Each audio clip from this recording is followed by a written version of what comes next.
what happens with the real life link is also happening on this, where we get a certain number of people. What happens with snap. Mute this.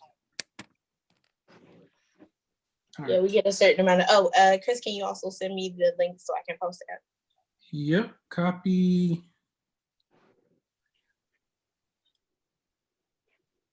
Text it to you. Cool, thank you. You see the screenshot? I mean, you see the. Don't be mad at me if it's a bad image. Give me one second.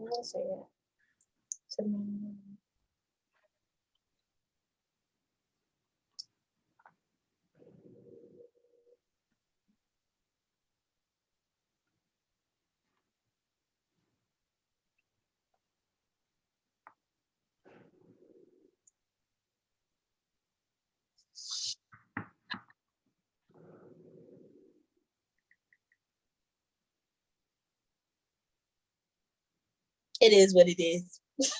At least my hair is done.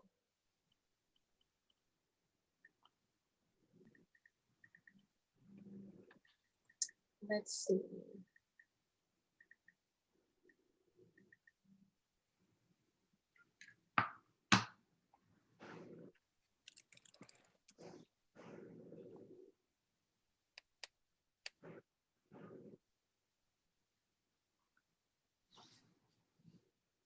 All right. So we'll get started. First, I want to take a minute to take a collective deep breath, because we have been experiencing a whole lot of trauma over the last 48 hours. And if you were like me over the last 2 days, you have not slept well. You have not rested well. For me, my anxiety rested my stomach for me, so I haven't been able to, eat like I normally would. So I want to take a minute to take a collective deep breath.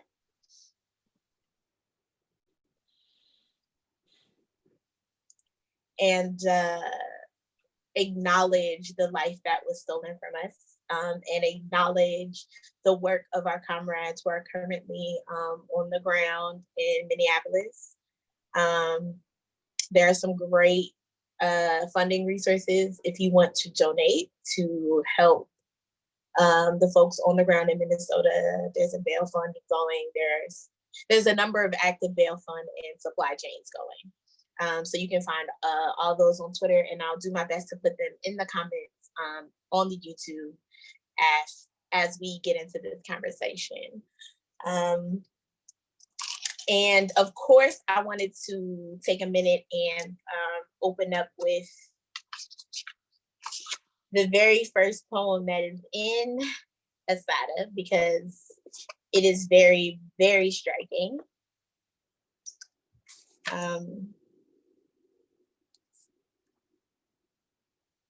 Give me 1 second. And it's titled Affirmations. I believe in living. I believe in the spectrum of beta days and gamma people. I believe in sunshine, in windmills and waterfalls, tricycles and rocking chairs. And I believe that seeds grow into sprouts, and sprouts grow into trees. I believe in the magic of hands and in the wisdom of eyes. I believe in the rain and tears and the blood of infinity. I believe in life, and I have seen the death parade march through the torso of the earth, sculpting mud bodies in its path. I have seen the destruction of the daylight and seen bloodthirsty maggots prayed to and saluted.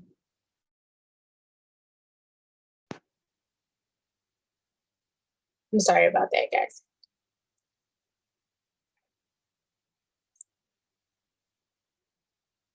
I have seen the kind become the blind, and the blind become the bind in one easy lesson.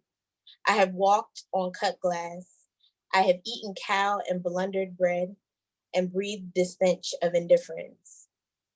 I have been locked by the lawless, handcuffed by the haters, gagged by the greedy, and if I know anything at all, it's that a wall is just a wall and nothing more at all.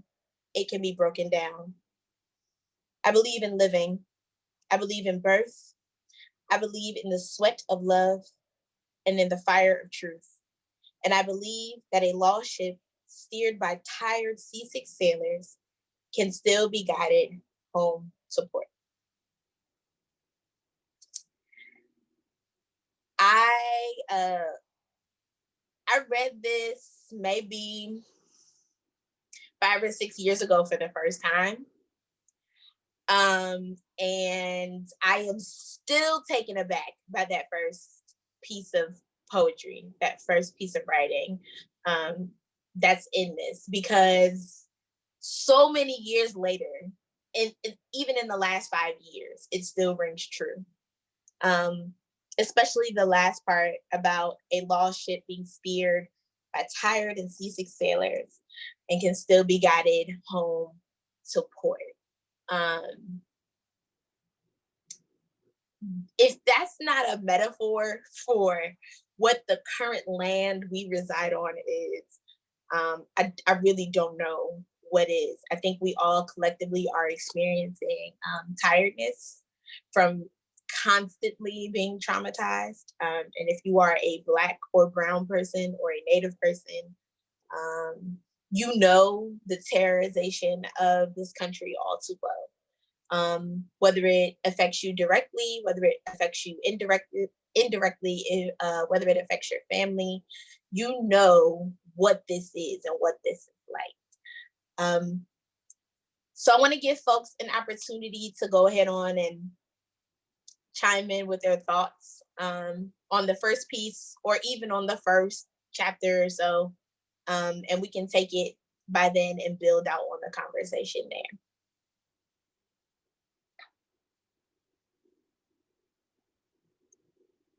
Anybody?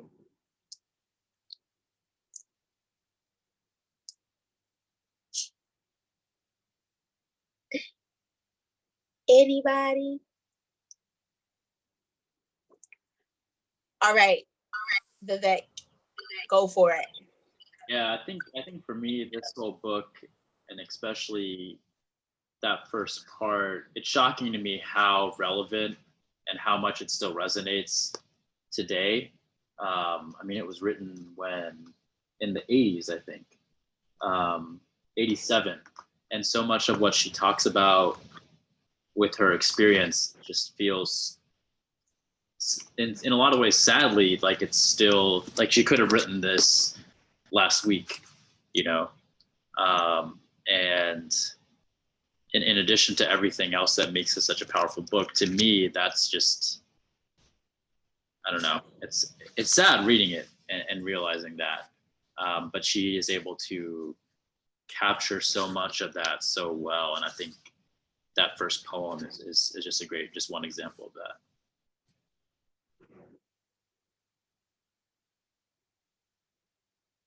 Anyone else want to chime in? I have something. Can you hear me? Yes. Hey, I guess this is not necessarily piggybacking on what he just said. This is more so just after reading this book and thinking about all the other books I've read, and just to your point, you know, she could have wrote this last week. Is it wrong for one to come to the conclusion that I've read all these books on how to do it supposedly the right way, whatever that is? The only book we haven't read is the book that explains how we can make this all right by doing it the wrong way. And if that is, you know, the thing for saying in Minneapolis, if that is, you know, holding the vote, if that is everybody saying, you know what, we're going to take the power back by, I don't know, just something arbitrary to think of right now on the spot, you know, we're going to all say worldwide, we're going to log off Facebook all together at the same time. We're going to show them we have the power. These are the things that they won't let us read. And these are the things that I haven't been able to find. From reading this book, I realized that these things that we are allowed to read won't work. Is it okay to think like this? That's my question, I guess, to you. And that is, what I took from the book. I got to the conclusion that these things we're reading is not the way. We must think of a way, and it is not out there. We must think of it.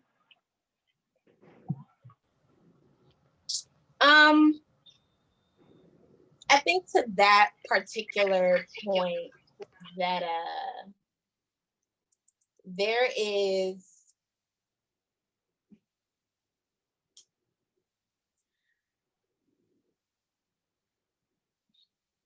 I'm just trying to think about it. I'm trying to think it through. I'm not really sure if it's about what's right and what's wrong, right? Like, I think, and I was hoping to get into this later as we kind of got deeper into the discussion of the book, but it's obvious that won't wait. Assata did a lot of things her way. She lived her entire life her way. From a child on, especially during her childhood, because although her parents grew up, her grandparents were very strict on her, like in her early years. Her mother allowed her to be a free Black child, and her aunt exposed her to the world in a sense.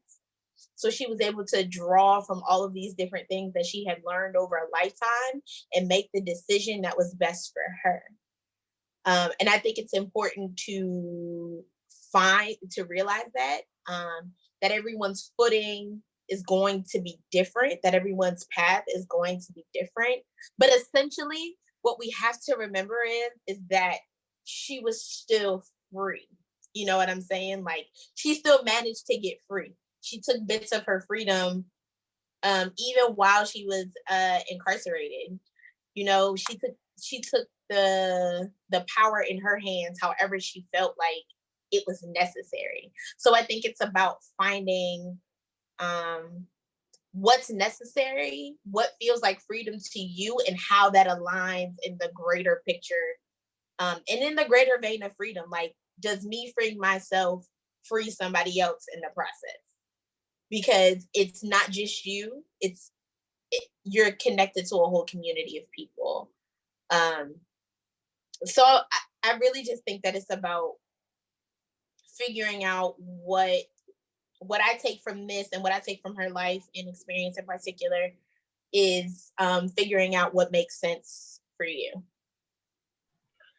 Thank you for that. That was, not that my opinion matters, but that was quite a thorough and thought out answer, and I really appreciate that. My rebuttal would be, then, I brought up how, I'm pretty sure, like many others on this Zoom video, we've read so many books. And if you look at when all those books were wrote, it was century after century after century. I agree with you. Everybody is going to, basically get woke on their own time. They have to follow their path, right? But at what point do we accept that there is a clock that's running out, and there's going to come a point when we're going to have to let everybody who's not there go, and only those ones who are ready, let's go, and everybody else, I'm sorry. I guess we're subscribing to the W.E. Du Bois, the 10% ideology, not from a bougie standpoint, not from a boule standpoint, but just understanding that we don't have time to wait anymore, just based off of how all these, look, we just read this book and it feels like she wrote it last week. I am tired of waiting for these people to wake up. She just wrote, that's my rebuttal, and I thank you. And thank you so much. That's it. No problem. Thank you for participating. I think a lot of us who are on this call and who participate in this kind of political education share the very same thought and feeling that we are also tired.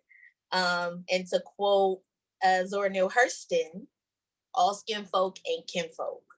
So to your point, yes. I see that Charlie has his hand up. Sorry about that. Is my volume working okay? Yep. Good? Okay. Well, I was just going to say, since we're discussing kind of the first opening in the chapters, just how, because my first reading of this was about 2-3 years ago.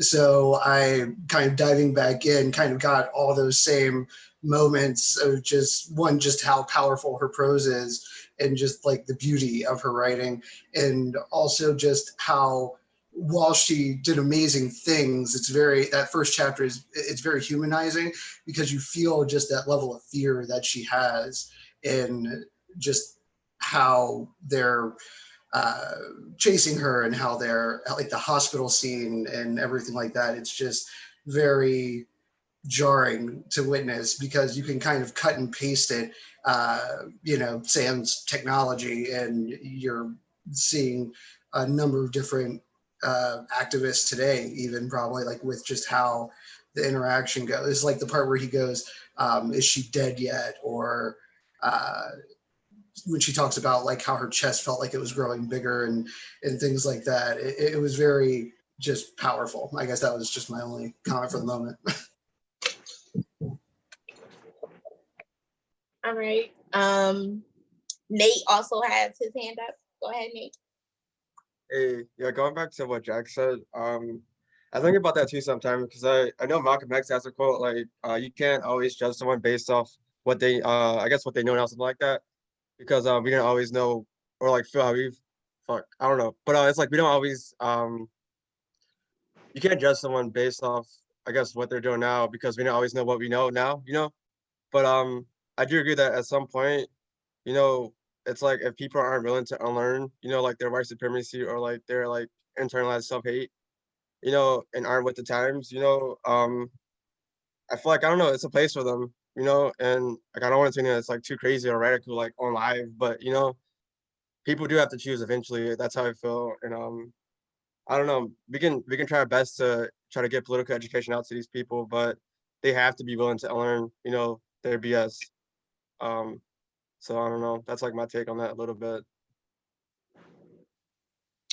Thank you, Nate. Much appreciated. We're gonna move to Gonzo. Am I saying, and correct me if I'm mispronouncing names or things. Yeah, what's up? Yeah, Gonzo's fine. That's my nickname to some people. My full name's Gonzalo. Either's fine, but what's up, y'all? Thanks for, like organize or like all being here and like accepting us in this virtual space. And just to add on to Jerry and the last guy's comments. Sorry, I forgot your name. But just like the time running out stuff, like it reminds me of like some of the stuff that we've been reading like in the book club, like this book and A. Brown and Frantz Fanon. Like they all emphasized like how long it's gonna take, or and like that like political education, like y'all are saying, like has not like received like the same amount of emphasis like as like militancy sometimes. Not that like militancy is bad, like of course I like fully support that, but yeah, they talked a lot about how like political education and like uniting like all these oppressed communities should be like a great goal, and that's probably going to take like a long time, and in a way that's harder to do because like of like you're battling like, or you're kind of like battling with like some of your own people or the people that you're trying to bring along, like ideologically, and it's harder to do, I think, than like destroying like the oppressors like institutions. But yeah, thank you. Yeah, I think that's a good point, Gonzo, about just like how much time it's going to actually take, because I think life overall is just about learning and unlearning. And there are times where we just wrestle with things on the regular all day. It takes us some time to unlearn the ways of white supremacy. It takes us some time to do that. So, if I could respond to Gonzo and Nate, this is Jack. Yeah, so just to Nate, I appreciate that. And I agree with what Malcolm said. You know, it's going to take some time, right? But the thing is, we have to realize that, you know, we're not talking about anything radical here, militant here at all.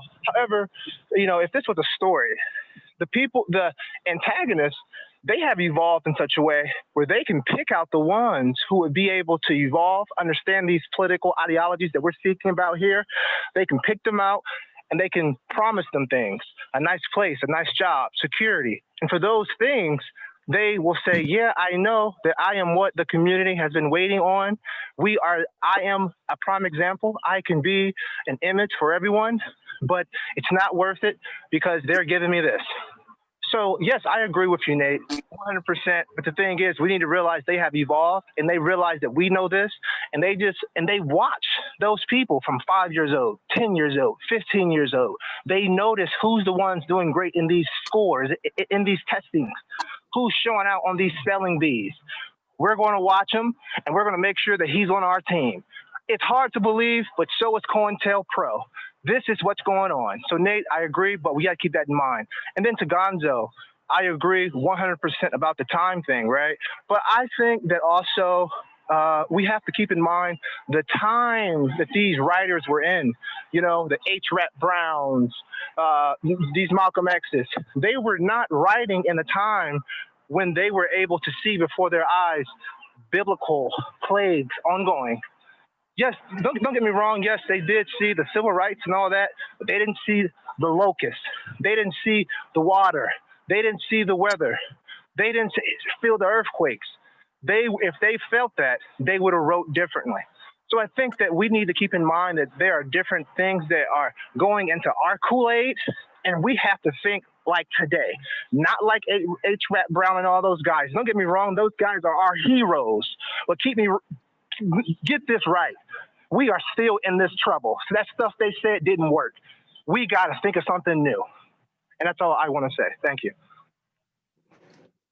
Thank you. I just want to reiterate about using the raise hand function. It's a way for us to make sure that everyone on this space's voice is heard. If you don't see me looking at the camera, it's because I'm looking at my phone and I'm keeping up with the active comments on YouTube, so that we can also bring folks from outside into our conversation as well. Nicole, if you wanted to go ahead on and speak. Hi, everybody. What I liked most about this chapter, I guess, is the way she juxtaposes the poem at the beginning and the poem at the end, and in the middle is you kind of just get thrown into the story without too much prior info. And I was like 20 when I first read this book, and it was in a class, and I remember like being immediately engrossed in it, and also shocked and disturbed that I had gone through 20 years of public education and never come into this narrative. And I was like shocked, but I guess not shocked that it's not required reading in public institutions, because it feels a little bit like it should be. But then the poem at the end feels very, very appropriate for the moment. There was another person with their hand up, Nate.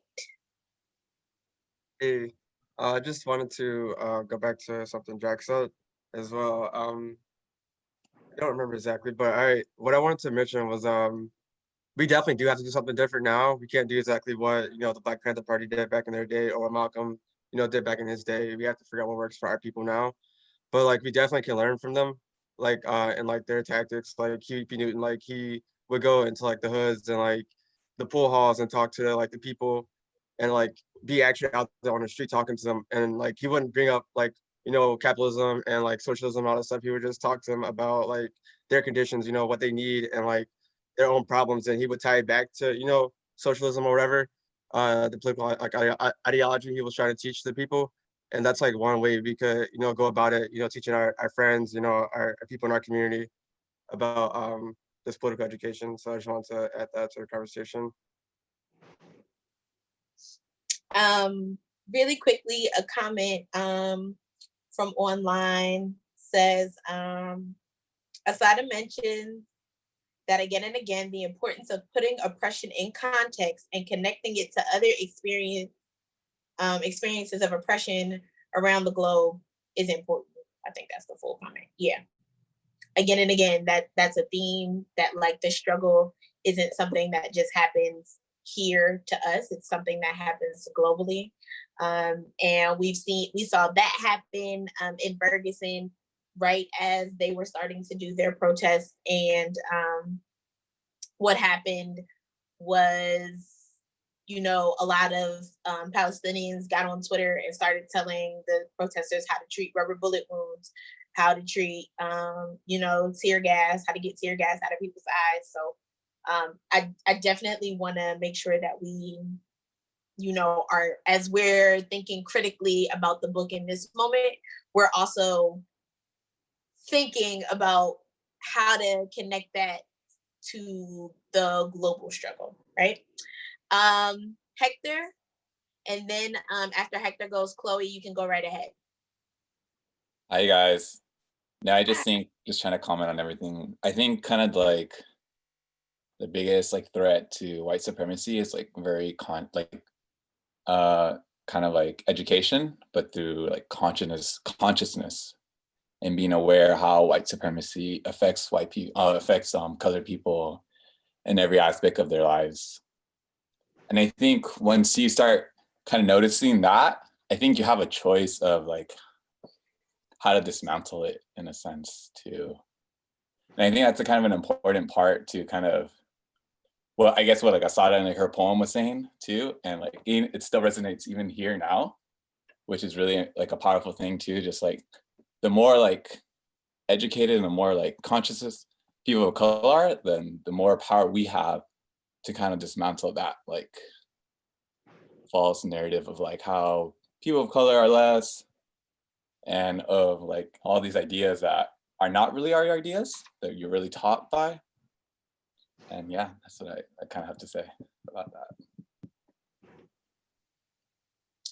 Yeah, I think something that Assata does really well in this book is actually address what a lot of people are bringing up. And she gives advice, I think, throughout the text on how the Black liberation movement could have been done better. And I think that those are like parts of the text that we should look to.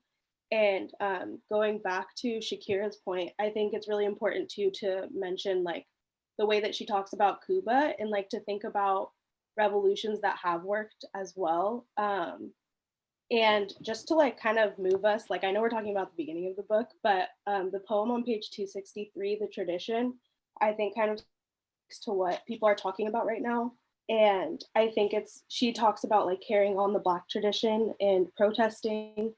And I think that we can carry on those traditions, but also like learn and change them so that they can be more effective in the future. That is a wonderful point. Chloe, correct? That's a wonderful point.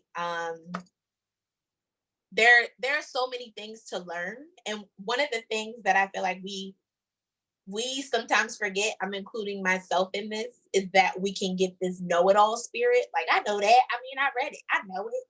I studied it. I got it. I know it. Like, we tend to carry this idea that we know everything. But as most of our grannies would say, there's nothing new under the sun. So it's like super important for us to make sure that we are going back and studying these very successful things. Like, there were so many successful slave rebellions, right? That didn't just happen, like not just in America, but in other places that chattel slavery took place. And we don't know all of those, right? We should. They should be something that they teach when they do teach slavery and things like that, but we don't. So I'm very much a student of Sankofa, which means go back and fetch it. I really don't believe that we can't know where we're going until we've had a full understanding of where we've been. And you can study and move forward at the same time, right? Like you don't have to stay stagnant and like sit still, gain all of your knowledge first and then move, because that's not how life works, unfortunately. Like we don't have the time or the luxury to sit and wait. We have to act when we can. So thank you, Chloe, for bringing that poem to our attention and moving us through the book. I definitely don't want to get stuck. I started in the beginning because I started with that first poem, but we can hop around if we feel necessary. And I want to give Kayla the opportunity to go ahead on and talk. Hi everybody. I would definitely agree with, I think that it's better to act presently, imperfectly, than trying to find the exact solution, the exact answers, critiquing people's present like forms of protest and the I feel like oftentimes there's a sanitized and glorified version of past I guess you would say like the civil rights movement, for example, I think is heavily glamorized in a way that it is governed by respectability politics. And so I would think that presently we just need, where was I trying to go with that? I'm sorry. I lost my train of thought on that. But with respectability politics in general, I think that Assata, throughout the book, she says a lot that we need to be acutely aware of being a slave and not getting, seeing the normal state of things of oppression. So I lost my train of thought there, sorry. No, it's fine, it happens. Is there anyone else at the moment who has a word? I had something to say. Great point, Kayla. Thanks for that. I wanted to respond to something that Chloe recently said. I agree. We definitely, everything she said was 100% correct. You can't have this know-it-all mentality. Definitely have to be willing to listen and learn. And, I agree. But I think I played a lot of sports in my life, and from playing sports, I noticed that on a team that's successful, each person on that team has a different role. And even though some of their roles may be intangible, you wouldn't believe without that person, that team wouldn't be good, Let's take basketball, for example, right? Some guy could be a great three-point shooter. Some guy could be a great rebounder. But there could be some guy who sits on the bench and all he does is juice the guys up. He's 100% confident. You would have swore to God he was Michael Jordan.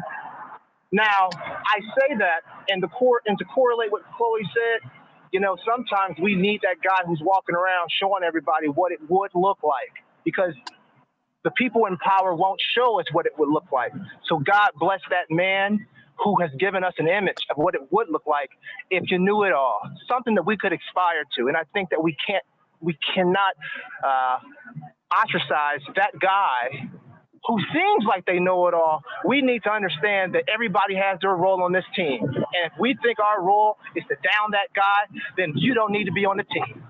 You need to focus on your job, not what that guy is doing. And I think we need to keep that in mind if we're going to be successful here. Because when we have so many people who are really brilliant and educated, we always like to battle each other. And I think that, and just to piggyback on what Chloe said, we also can't forget that people have their roles, and we need to let people play their roles. And that's all I wanted to say. I want to jump in here and just offer, in particular to Jack, I appreciate your comments. I appreciate what you're adding to the conversation. We do have, I don't know if you have, it seems like you're on the phone, if you have to chat where you can kind of contribute these things, but in thinking about our roles, I think it's also important to think about like how we are allowing space to listen and digging into deep listening practices. So just, I really want you to hold that as we move through before it's sort of like just stepping in off the mute. Oh, no, I'm raising my hand. Yeah, I got you. But just wait for us to call you out, all right? And I got you. Natalia did have her hand raised. I want to go over to her or them. I'm not sure. Them. So I wanted to actually talk about how we're talking about roles and knowing it all, and how, you know, perhaps different time periods might not correlate with ours. But I think it's really important that, you know, as we have, you know, some of us have read these things, it's important to know that a lot of people that we know haven't. And when we're talking about moving forward in movements, we also need to talk about accountability in our communities. So, I mean, I just think, you know, the things that we're reading are still very relevant. I don't think that they should be discounted, or there should be, you know, newer things to be thought of per se. I think that these are tools that we have, and that, you know, there's different ways to look at them for a reason. And that's it.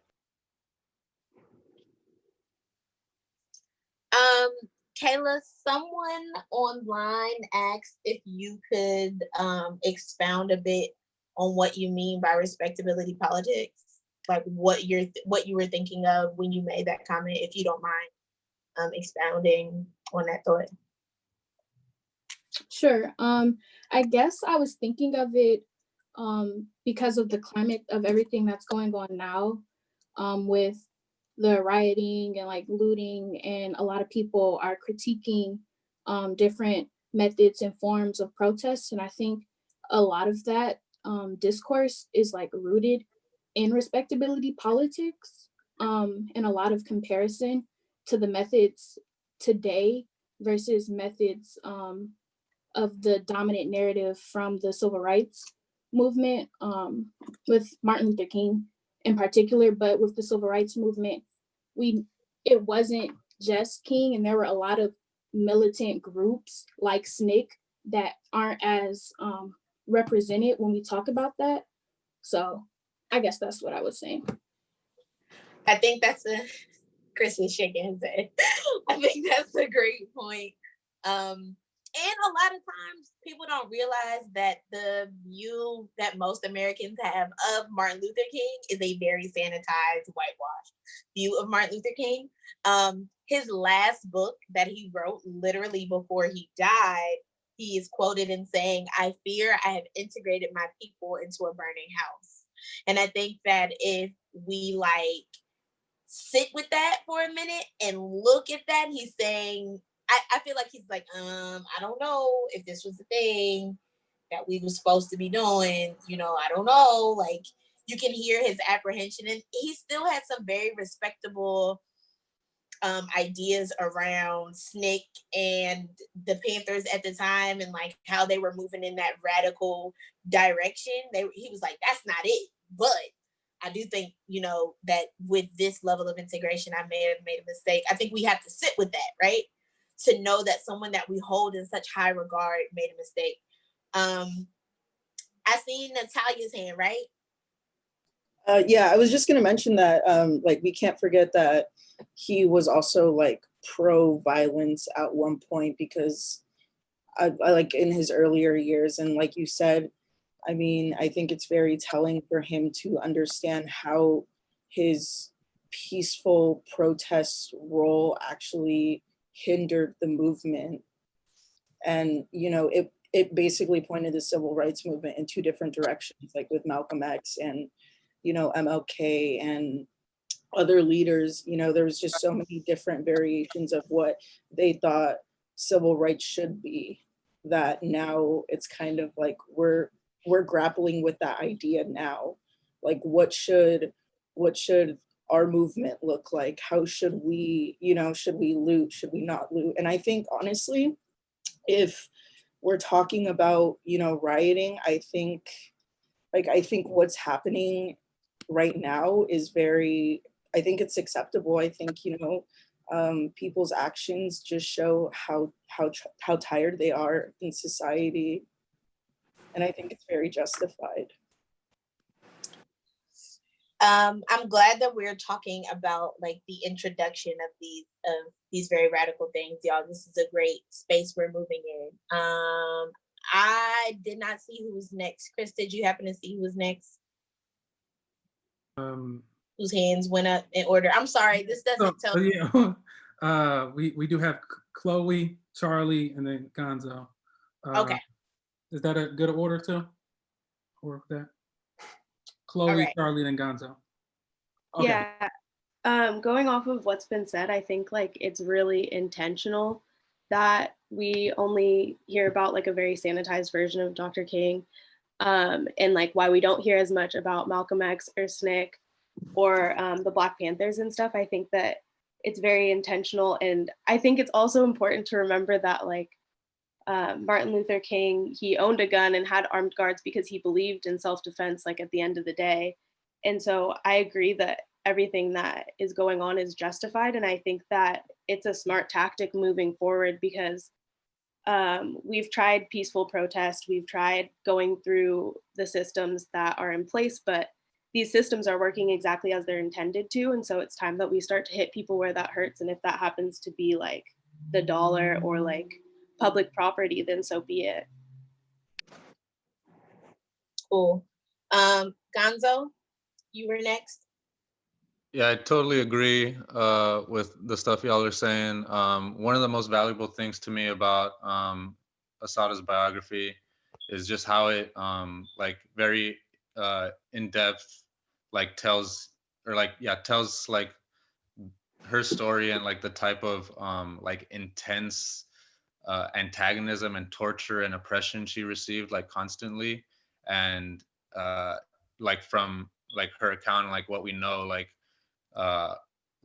her whole goal was just to always help people and to like fight back against this oppression. And yeah, it's just like a very stark like painting of like how the state and yeah, like how the state will treat somebody like if they're trying to like upheave the status quo.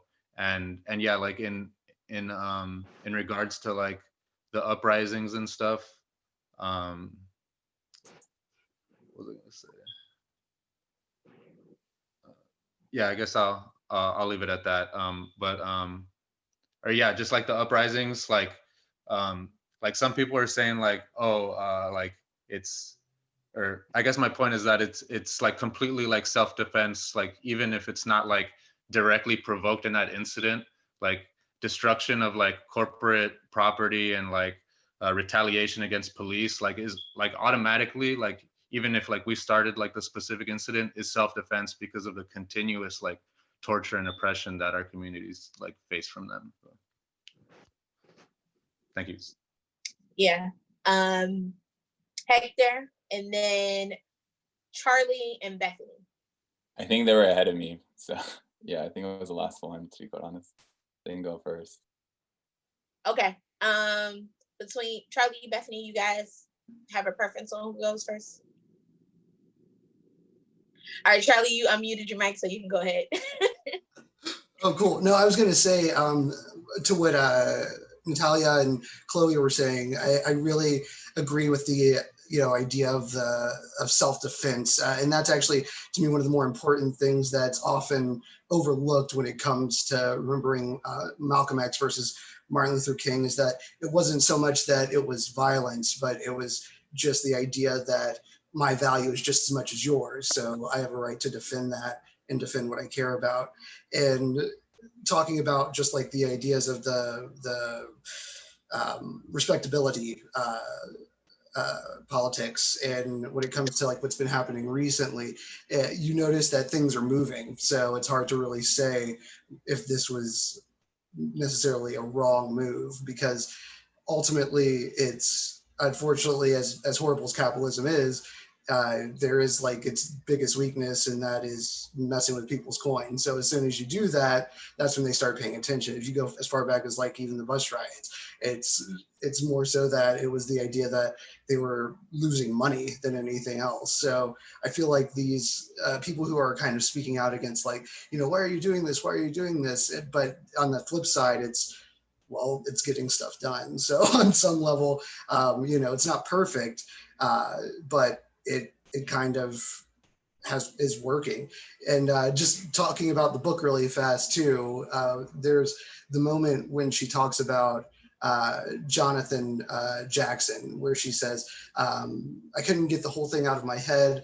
We were grown men and women living while Jonathan Jackson lay dead. What kind of rage, what kind of oppression, and what kind of country shaped that young man? I felt guilt for being alive and well. Where was my gun and where was my courage? And moments like that to me kind of speak to how people are feeling right now with rioting, with protesting.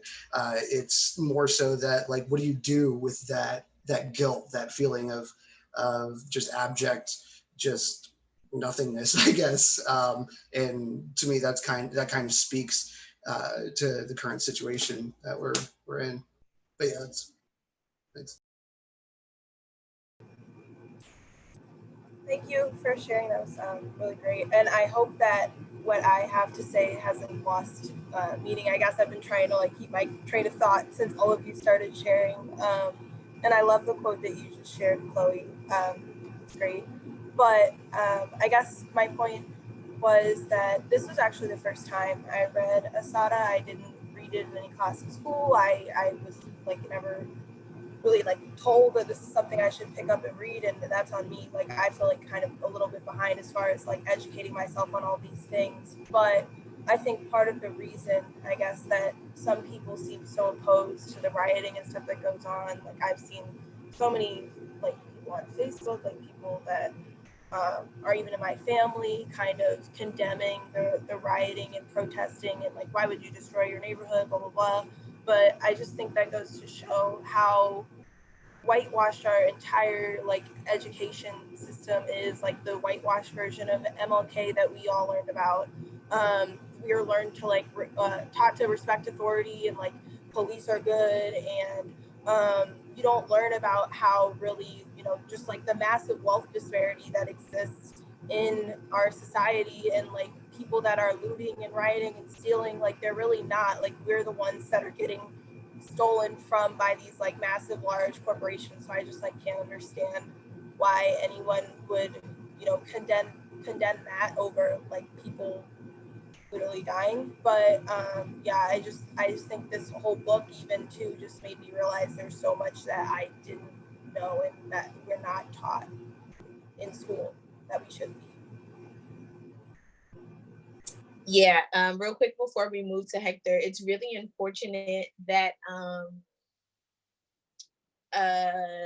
kids don't get the opportunity to learn all of the perspectives of Black history, that they're often forced these very basic, you know, Harriet Tubman, and although these people are great, please do not take this as me saying that these people are not great and integral to our story, because they sure enough are.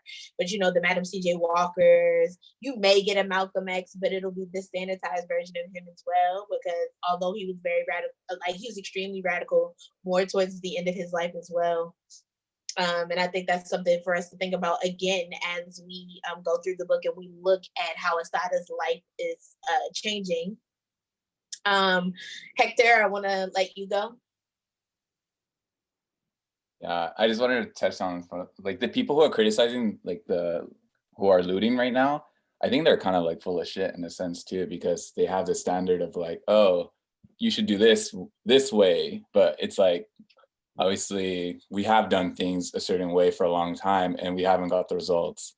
And I guess like the only way to get results is to kind of attack what they care about, which like what Chloe said was money. And these things like capitalists, like that kind of threaten the system of control.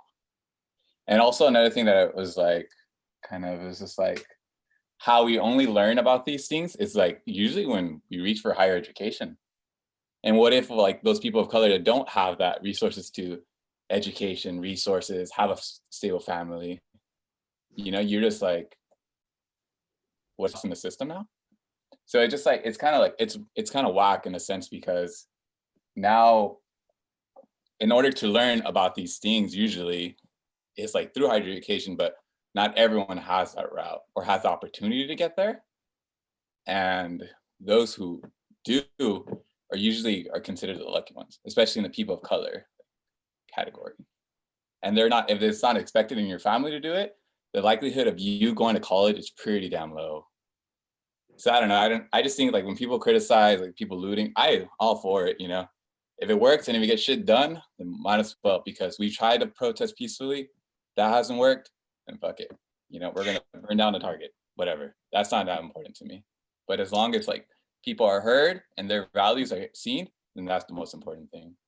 And I'm sorry to curse. It's okay. I hope YouTube doesn't take the video down because you cursed. But we're good. So we're gonna go in order. Now that I can see it, we're just gonna go Hector, Kayla, Gonzo, Natalia. But as we move through this, I want to preface, because we're in a good spot right now with the book, I want to go ahead on to chapter 13, where she talks about, which is my favorite chapter, and she talks about how she got indoctrinated and how she became a Panther, and this is her beginning. I'm at school when I hear about it. Electric shocks are zooming down my back the way they do when I'm about to go temporarily insane. On the train headed uptown, I am ready to riot. I'm having daymares on the subway, imagining myself with a long knife slashing slits in the white sheets. Ku Klux Klan blood is spilling. You want to look like a ghost? You want to look like a ghost? My mind keeps chanting, you want to look like a ghost? Well, I'll make you one. Sitting on the subway, bloody fantasies. I look out of my daymare. Nobody is moving. Everybody screams. Everybody has a frozen face. The train is slowing down. Everybody is tensely looking at the door. 125th Street. I am going to a riot. I want to kill someone. Martin Luther King has been murdered. The street wakes me up. There is no blood yet. Everybody is getting into position. The wind is blowing rumors. The people are waiting. The streets are rumbling. The tanks are coming. The natives are restless. The tanks will quiet the natives. The tanks are coming. I feel absurd and impotent. Who am I going to attack? Where's George Lincoln Rockwell? I'm ready to kill him. He will get a chance to utter exactly 2 syllables before I cut him off. He isn't there. Only the rumor, the ramble of the tanks, and the waiting. Excuse me, the rumble of the tanks and the waiting. The store windows are filled with shit. You can't exchange Martin Luther King for shit in the window. Period. Smashing windows will do me no good. I am beyond that. I want blood. The tanks are waiting to crush the resistance, squelch the disturbance. It crosses my mind. I want to win. I don't want to rebel. I want to win. The revolution will not be televised on the 6 o'clock news. I have to get myself ready. Revolution. The word has me going. I am back on the subway. Nobody is looking at anybody. I think I have my period. Sweat is rolling down my legs. I go home. My mother is glad to see me. She knows that I am half crazy. The television is wet with crocodile tears. Rebellion, rebellious children, temper tantrums, rebellion, revolution. I like the word. The Grim Reapers are abuzz. Reports about the natives. They are excited. This is the stuff that the news is made of. We are looking at each other. Impassioned speeches sizzle on their tongues, causing sour ash to fall from our mouths. We are just sitting there. I am thinking about revolution, the tonic, abstract revolution. I am tired of watching us lose. They kill our leaders, then they kill us for protesting. Protest, protest, revolution. If it exists, I want to find it. Bullets, bulletins, more bulletins. I am tired of bulletins. I want bullets. I think that was a good place for us to kind of round off that bit of conversation. I see a couple folks have put their hands down. If you feel like you want to chime on later, please put them back up, but we're gonna let Natalia and Gonzo go ahead. So I was actually gonna reference something later on in the chapter about like how she became fascinated with the Panther Party. I think it's really important to, I guess, to correlate what you just read. I think it's really important that, you know, with this in mind, you know, she had like basically like this fire for like self-defense and like justice. And then, you know, it wasn't until, you know, Huey P. Newton, Bobby Seale created the Black Panther Party that they actually gave like an avenue and like support for people that felt the same way that she did.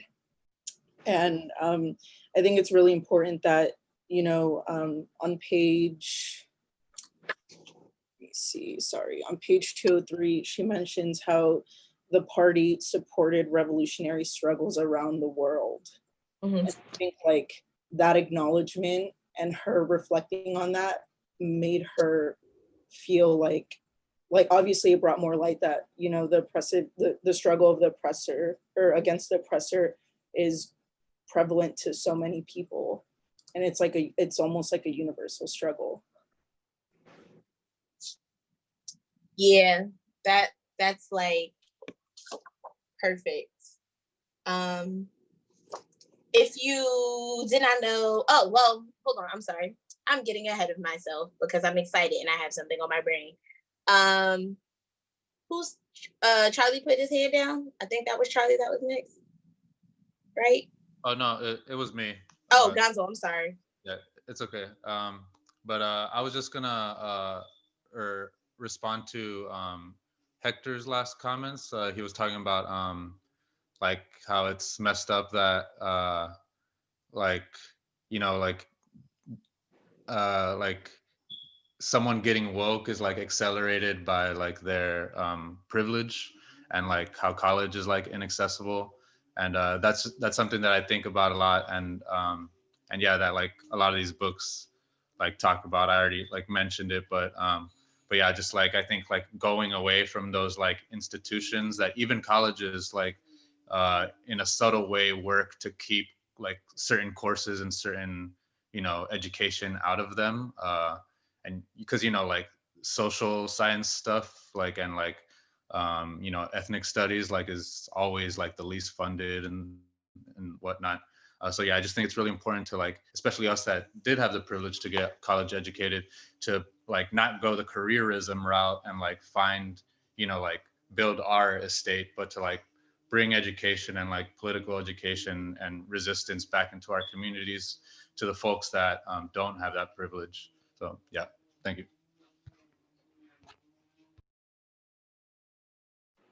That's a wonderful point. That's a really great point. And it's part of the reason that book club exists, because regardless of our educational backgrounds, we should be able to have these conversations with each other in a less formal setting. And nobody should be intimidated on their level, and everybody should be comfortable enough to ask questions, because there are people here who want to get you the information that you need and not belittle you. And if there is a person like that, we will quickly shut it down. I see Kayla's hand was up, and then Kyle. Yeah, okay. Thank you. I was gonna say that at times I think there's this very academic culture around wokeness in general. And I think it's of course important to know history and things of that nature. At times it can act as like a gatekeeper for people's involvement. And I think that in the community and just in, like you were saying, like more informal settings, there are many ways of organizing and organizing in general that are not as that are kind of ignored, that I think it's really a function of elitism in general. So yeah. Thank you. That's right. That's right. And we are literally watching academia crumble on itself right now. These places with these billion-dollar endowments suddenly don't have no money to take care of their students. They don't have money to take care of their staff. We are literally watching this very huge system that is built on a capitalist idea that education needs to be paid for at a ridiculous price. We're watching it crumble on itself. So I'm excited to see what happens with education after this. I hope it gets us to the place that we're trying to be. Kyle, go ahead. Hey, thank you so much for organizing this space, first of all. I just wanted to kind of tie it back around to something we were talking about before, about kind of the destruction of property and you know, and everything that's happening in Minneapolis and other places right now. There was like one line in the book that really kind of struck me in a way that it maybe didn't before. And that's when she was talking about people getting, people arriving to jail just for having resisted arrest. And it kind of made me think, I guess, a little bit differently about that, about like a kind of condition wherein going on the defensive, you know, can be interpreted as an offense, you know, under the conditions of white supremacy. There's like this twisted logic. So like, it makes sense. It makes a lot of sense to me, at least, that, you know, these protests would go on the offensive, you know, given that kind of situation. And I just kind of wanted to throw that out there and see if anyone else wanted to kind of piggyback off of that. Thanks. Yeah, I don't know. By show of hands, has there ever been anyone who's been to like a physical action who's gone to a protest? Quick visual of hands. Yeah, a number of us have been.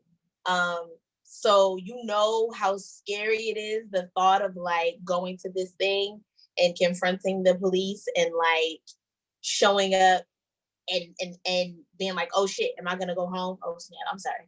Am I gonna go home after this? Are the police gonna pick me out of the crowd, especially Black and brown people who live with that weight on your chest of that feeling all the time? Like whenever we go out, we end up with that feeling. I just saw somebody had a hand up and put it down. But really quickly, I want to, again, still in chapter 13, one of the things that I really loved about when she got indoctrinated into the Panthers was that she learned how they were actually doing the work with the different organizations of color, right?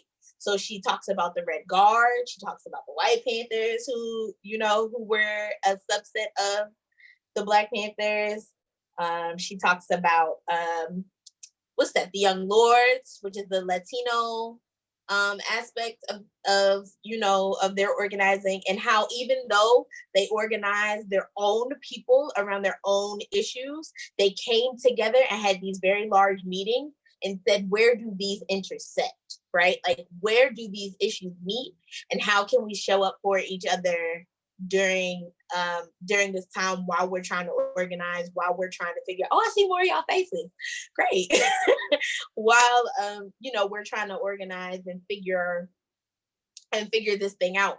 So I think that's one of my favorite parts, because people tend to forget that other organizations other than the Black Panthers, especially for marginalized people, showed up for them, and they learned how to organize at the intersections that they existed at.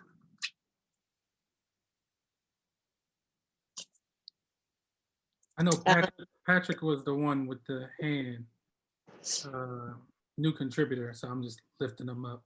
Okay. Patrick, do you want to give us what you were thinking, or? Oh, honestly, I was just raising my hand about anyone that went to direct actions. Okay. Sorry, y'all. Okay, I appreciate that. One other thing, in addition to all of the organizing she did, like I said, she took control of her life throughout this book. From when she was a young girl going to buy that picture of Elvis Presley, which I don't know why she would want a picture of Elvis Presley. He looked very questionable in my mind. To deciding that she was gonna go to school and get married and not be a homemaker, and even while being incarcerated, but choosing to become a mother, right? Like, there are all of these very radical points of self-care that occur even while she's incarcerated, and joy.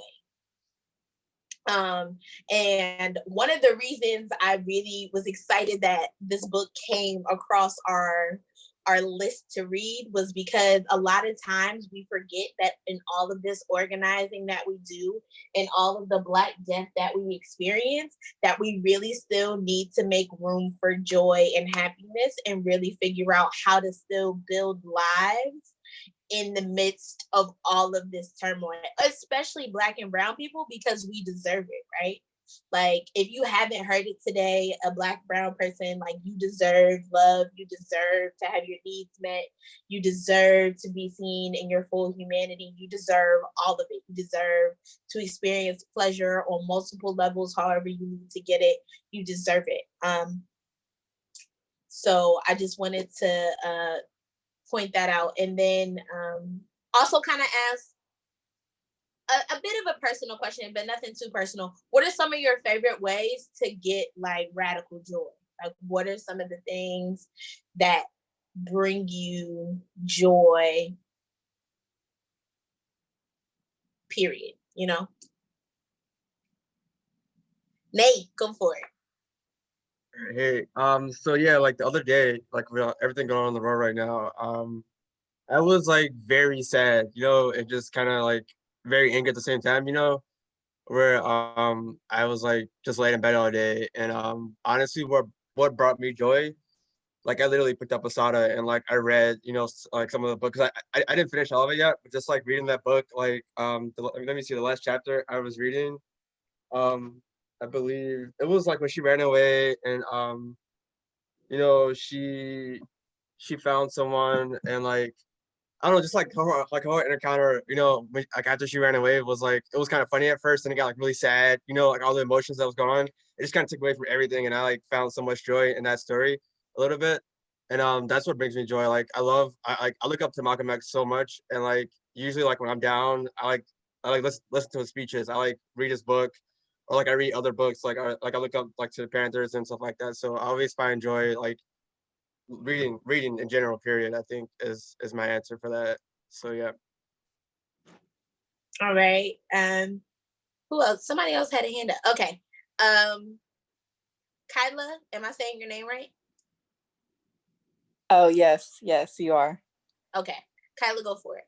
Yeah, thanks again, like everyone has said. Thank you so much for like organizing this. This has like really been a great part of my day, just to meet with other people virtually to discuss social justice. I was just gonna say, yeah, like I think for the past couple of days, I have been kind of like down, and part of me like, I don't know, it's like I read this quote earlier when someone said like, when we all feel pain, like when one person feels pain in our community, like all of us feel pain. When one person dies, it feels like all of us kind of die.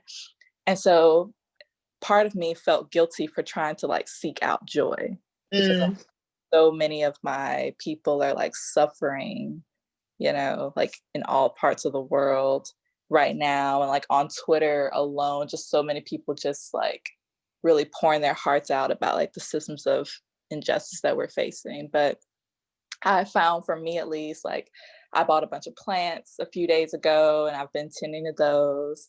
I've been burning sage like every day, trying to like rid of the negative energies and trying to bring in like positive energies. Just like crystals too have just been really helpful in like self-care initiatives. So yeah, just some tips for anyone that may be like looking for different outlets. That's it. Thank you. Thank you. Charlie, go for it. I guess it's weird because I think you could find joy in a white hot rage. Like, for instance, just writing about everything that's going on, writing about my feelings, like about all the you know, the shit that's happening, and it brings me joy to communicate and find community, I guess, through that. So that's been pretty joyful. Okay. All right. I started quarantine cooking my butt off, like cooking every day, like making full-blown meals. And I think I just kind of personally, it just got to me. And then this week, and there's been some other police brutality that has been happening. But I cooked something really good last night and I had a really great glass of wine. That's how I took care of myself last night. And then I took an awesome walk with my neighbor in the evening, and it was one of those really great summer nights where, you know, the air is really good and it feels good on your skin and the sun has gone down. And we were able to like be socially distanced because everybody was in the house. So that's one of the ways that I found joy this week. We have about 15 minutes left. We're gonna end at 6:30. Gonna open the floor for any last thoughts or feelings in general, or summary about. I know there was some people who read this for the first time, so I'd like to hear from the folks who read it for the first time, like, how did it make you feel overall, and would you read it again? Nate, go for it. Yeah, this was my first time reading it. I always knew who Assata was, but like when I finally opened the book and like I read it, it like took me in like right away. You know, like it was like I could not put the book down, and it was just like it was like amazing to read, but still sad at the same time. You know, everything she went through, but it gives me like so much hope and like so much. I just look up to her, you know, because like everything she went through, she still found like courage to fight. You know, and it gives me that courage like to keep fighting. Like when I feel down about everything going on in the world, I'm like, it gives me that courage to like reach out and try to organize the people in my community that's doing the work. And like that was my experience reading it. So I would definitely read this book again. And like so far, like one of my favorite pages in the book right now is page 52. I don't want to like read it like all, but if you guys like open your book and like look at it, and like just like that whole page was just like beautiful to me, and like I like stared at that page for like 10 minutes, just like I took pictures of it, like put it online. It was like, especially like she has a quote. She was like, black revolutionaries do not come from the moon. We are created by our conditions, shaped by our oppression. We are being manufactured in those droves of in the ghetto streets, places like Attica, San Quentin, I don't know, Bedford Hills, and like all that stuff. I don't know. I just thought that was like a beautiful quote, and everything else on this page just like really, I don't know. I just love. So yeah, just wanted to put that out there. Thank you, Nate. Bethany, go for it. So I mentioned it before, but yes, this was my first time reading it too. I would definitely read it again, and I would recommend it to anyone. I really just, you know, going on how she structured the book, I really enjoyed how it would like flash between like her upbringing and what was happening in her life when she was in prison and all of that. I enjoyed how it flashed between the two, and I really just feel like it showed how resilient she was. You know, like she had people like her grandparents and her mom and her aunt who kind of like helped her be exposed to different things like you were mentioning. But her grandparents also, you know, they were great, but they were like, no, don't let anyone ever put you down, but then in the same breath would go and put other people down. You know, like, oh, you can't be friends with, I forget what she, Allie, the alley cats. Yeah, yes. And so it was just, you know, it was cool to see how she, you know, still appreciated everything that her grandparents like did for her and gave her, but like you could recognize like they were, that's just how they were brought up, and she could see like how they were wrong. So that was really cool to just read how she kind of came to be her. Yeah, that's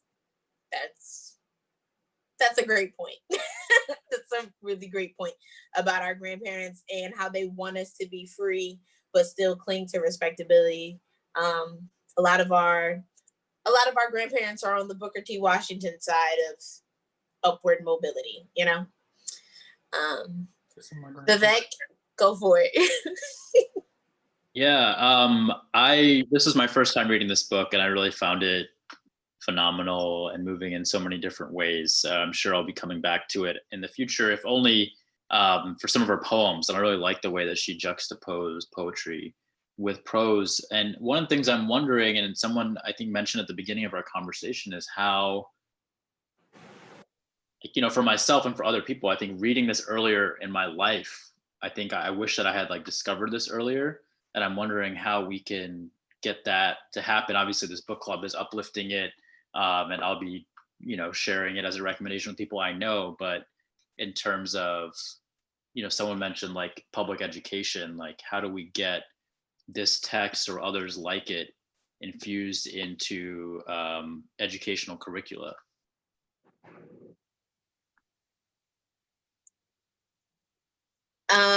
Gonzo, go for it, and then Chris can tap into like how we infuse more radical books into public education. So, Gonzo. For sure. In line with like what the past people were saying, like her resilience for sure like stood out to me. This was my first time reading the book. But yeah, her resilience and like a lot of us have folks, like especially women like that in our lives, right, who have gone through like hell and back, and like no matter what, they've just always put their like full dedication into like helping their community and their family.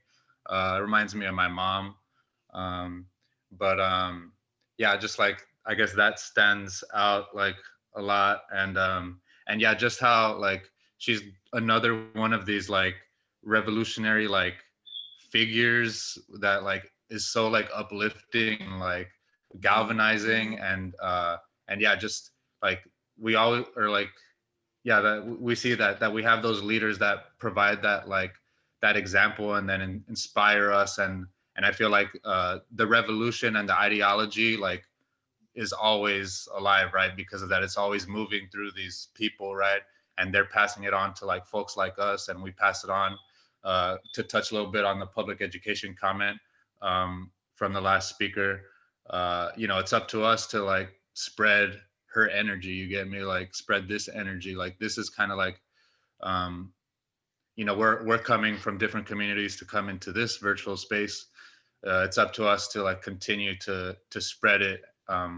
Yeah, and have that same energy that Assata has or had. That's a really great take, Gonzo. Thank you. I can share on my Twitter some other really great Black woman narratives of revolution. I want to lift up in the moment while we're talking about them. Fannie Lou Hamer. There's a book. It's really academic and really heavy, but it's really great because it gives you a full understanding of her life. It's called The Voice That Could Stir an Army. And Ida B. Wells, of course, who was ahead of her time. And Ella Baker. There we go. Sorry, drew a blank. Ella Baker, who also was ahead of her time and very much one of those like, I'm gonna teach all of y'all this so I can sit down. That was her school of thought. So Chris, please share with us how we can do our part in getting more radical text like we talked about in public education space. Yes, thank you. So in addition to my work, I'm the program director for the Paul Robeson House and Museum, which is located at 50th and Walnut. I hope many people know who Paul Robeson is. Many less might know Eslanda Robeson, who Barbara Ransby wrote a book about. She also wrote the sort of like classic text about Ella Baker. But in addition to that, I'm the curriculum chair for a movement we call Black Lives Matter at School, which focuses on how do we, as Vivek mentioned, bring radical curriculum into schools and really see the classroom as a way to bridge, you know, teachers, students, families into movement building. So our website, Black Lives Matter at School, has a lot of things. Vivek, I know you in Philly, so we can definitely talk about, I don't know if you've met Angie Crawford already, but Angie Crawford teaches at King, one of our like, you know, renowned Black high schools up in Germantown, and her Assata curriculum is amazing. She teaches it every year. It's a required sort of like unit for her English courses.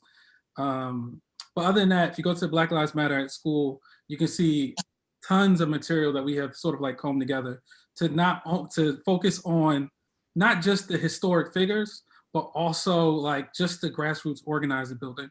And one of our partners in that is the Zen Education Project, which is located out of DC, working with Teaching for Change. And they have an amazing series going on right now called People's Historians Online. So earlier today, I was on the phone with, or on the Zoom with Barbara Ransby, who was talking about Black feminist organizing in this, time. And really walking through a lot of the sort of like figures and the contributions and the philosophy. And that's one thing I love about the Assata's book, the philosophies of movement building that are there. So that's a little bit about me. That's a little about the work that I do. I could post a little bit more of the links to in the chat.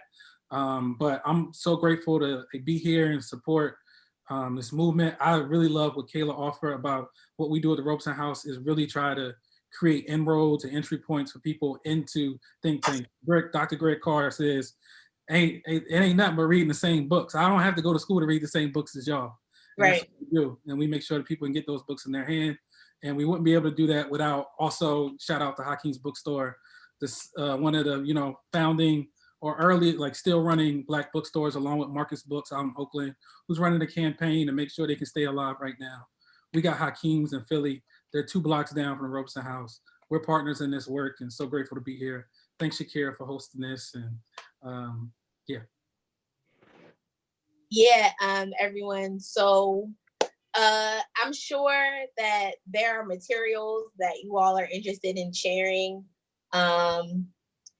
If you follow Noname Books on Instagram and Twitter, I'll do my best to retweet the stuff that we see and kind of keep it going, and maybe even get a running document together that we can share on our Patreon and make it available to those who want to continue to educate themselves, in addition to reading the books that we pick every month. I've seen some complaints about us picking one book the last 2 months, but we wanted to give y'all, a little bit of breathing room. 2 books a month for a whole year, that's a lot.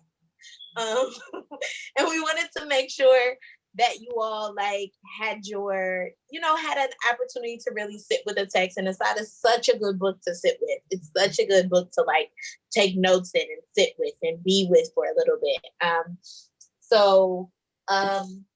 If you haven't seen already, next month, June, is Black Music Month, which is also a very Philly thing. If you cannot tell, I am a Philly girl through and through.